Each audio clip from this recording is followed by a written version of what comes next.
Nebulous Fleet Command might be a hard game to learn, but this did not prevent its current loyal player base from spending time and effort required to do so, and they are now being rewarded with a massive content update that changes the entire game, requiring even previously experienced fleet commanders to hit the tutorial and learn new tricks and mechanics. This is the carrier update, which is going to be available from the 10th of January, and it not only brings this massive change to gameplay, but new carrier dedicated ship hulls, several types of launchable strikecraft, new ship components, new missiles, and other weapon types, but also a new AI made from scratch.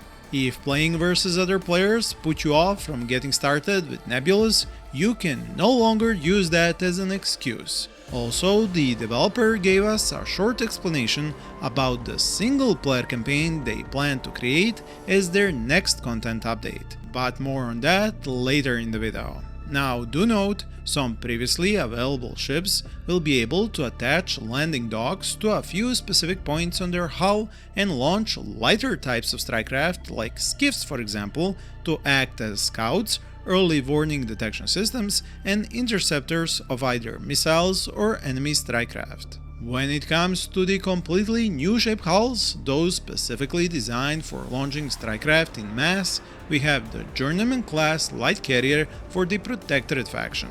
It comes with 2 large landing pads and 2 smaller ones, with room for 1 extra small landing pad as a module, while the Alliance faction has received the Levy escort carrier. This one also sports 2 large landing pads, but 4 small landing pads as opposed to the 2 on the Journeyman.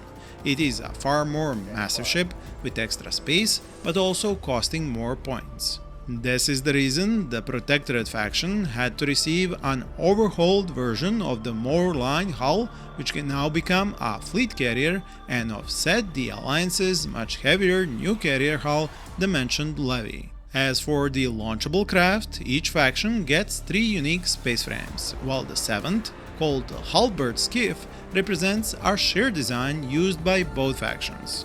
The Protectorate faction has received the Barracuda Strike Fighter, the Pike Scout Craft, and the Sturgeon Bomber. On the Alliance side, you will be able to utilize the Tanto Interceptor, Sundial Early Warning and Control Special Purpose Craft, and the Claymore Bomber.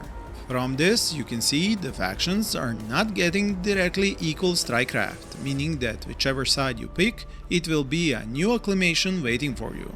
This gives hardcore players of either faction a new reason to try out the other side again. And if you are one such veteran of Nebulous Fleet Command watching this video, do let me know down in the comments why you enjoy it and what are your favorite ships or weapon systems. Going back on topic, each space frame I mentioned is customizable by using the dedicated in-game editor, no matter if you're playing single player or multiplayer, and can save all your favorite setups. This gives you near limitless options, whether you're deploying scouts, missile bombers, utility craft, or dogfighters.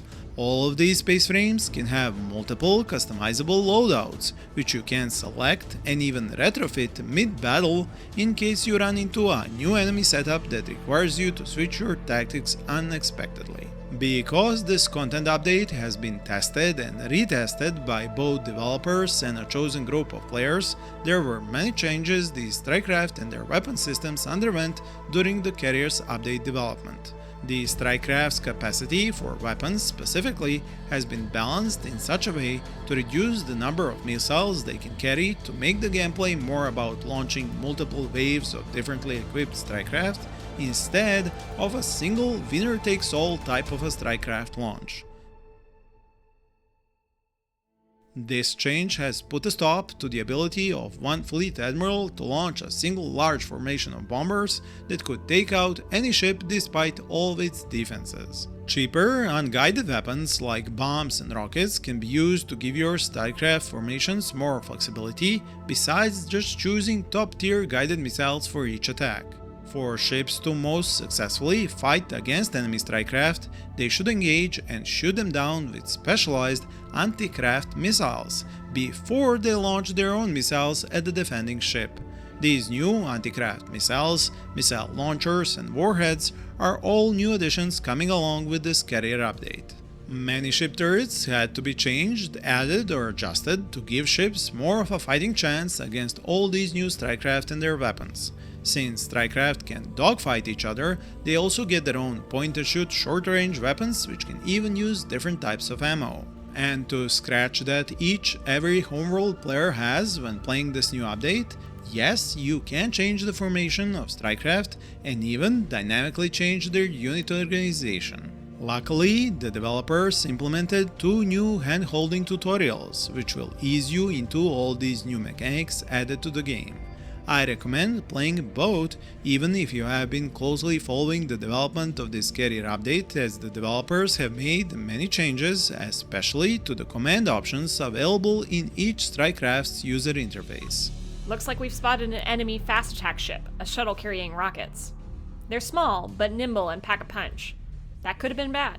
Because I personally know the pains of learning how to play this game, let alone learning how to be good at it, I want to share a link in the description of this video of a written guide one of the fans and players of Nebulous Fleet Command has shared on my Discord.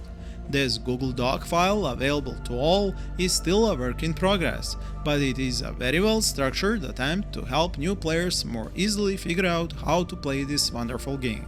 The section about carriers and strikecraft is going to be filled out soon. This kind of dedication is a hallmark of this game's player base, but we can't ignore the fact that it is still a relatively small player base. This is precisely one of the reasons why the developers redid the entire AI from scratch. The other reason being that the introduction of carriers and strikecraft would have blown the digital mind of the previous AI iteration.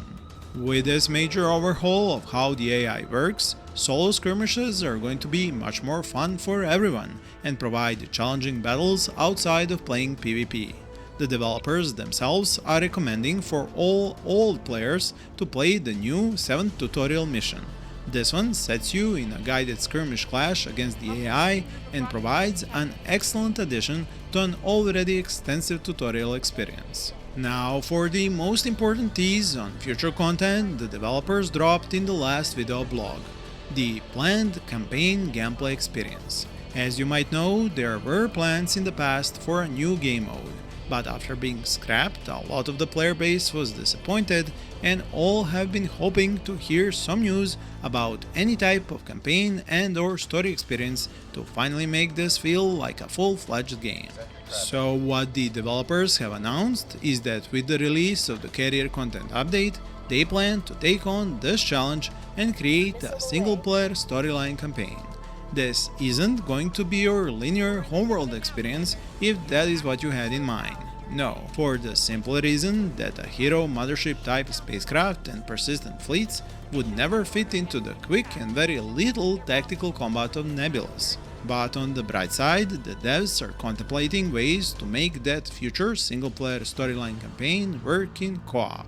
To be honest, this game has always been my bridge too far. I have never managed to be able to invest the kind of time required to learn all the ins and outs of its gameplay, or keep that going with new updates like the previous missile update or now the carrier update.